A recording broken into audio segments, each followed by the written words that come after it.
Hi, my name is Harold Helm, and this is my video for the response video for session 2.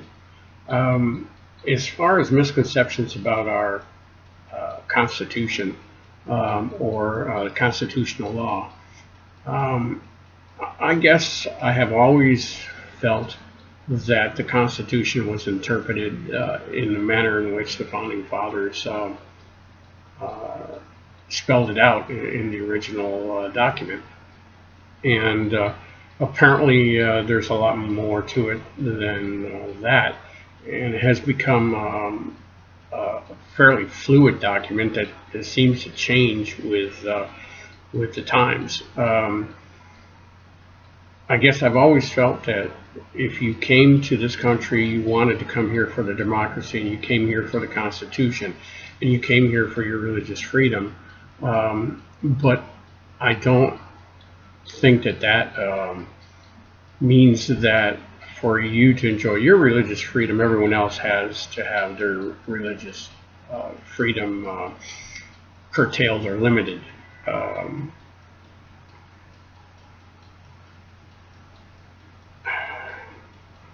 I guess, some of the things I don't understand about the system is um, exactly how that works. The majority rule on the court system. I think that perhaps it should be not just a simple majority, but it should be just overwhelming majority in order for the court to make such sweeping rulings that affect the whole nation and changes the intent of what the founding fathers had as far as looking at it from a spiritual and religious viewpoint. Um, the, I guess I can't think of anything that the founding fathers could have included back then because they had no idea of the direction that this document and this country was going to take from the time that they um, wrote the document defending religious freedom, and not to exclude religion from government, but to exclude the formation of a government supported or dominated mandatory religion such as the Church of England was. Not to say that people couldn't be free to worship God in a government setting or state setting, just that people are free to do and worship as they wish, and that's the way the country should be. Uh, I believe everyone should have a right to worship their own doctrine, their own doxology. I just don't think that because a minority or a small group um,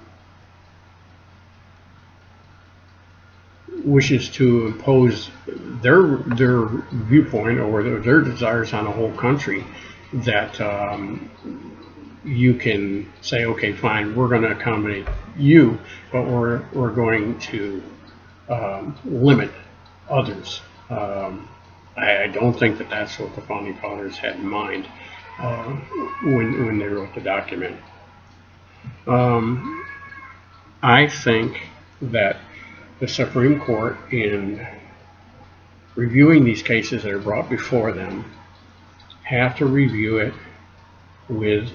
in the context of the founding fathers' paperwork, what they intended at the time it was written, not what the document should be interpreted in today's society, because increasingly we're getting excuse me, a more godless society, a more religionless society, more of a worldview that doesn't encompass spirituality.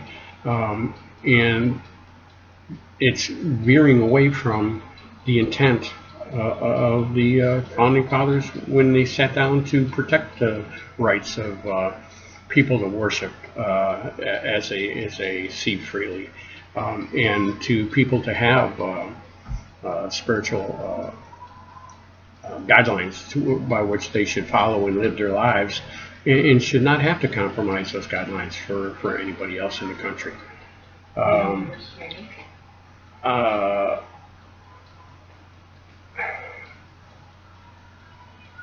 So far, this class has been very informative, and there's nothing else that I would like to have added to it yet, because there's so much more of it to go and so much more to learn from this class. But I appreciate you viewing my video, and thank you for allowing me to participate. Thank you.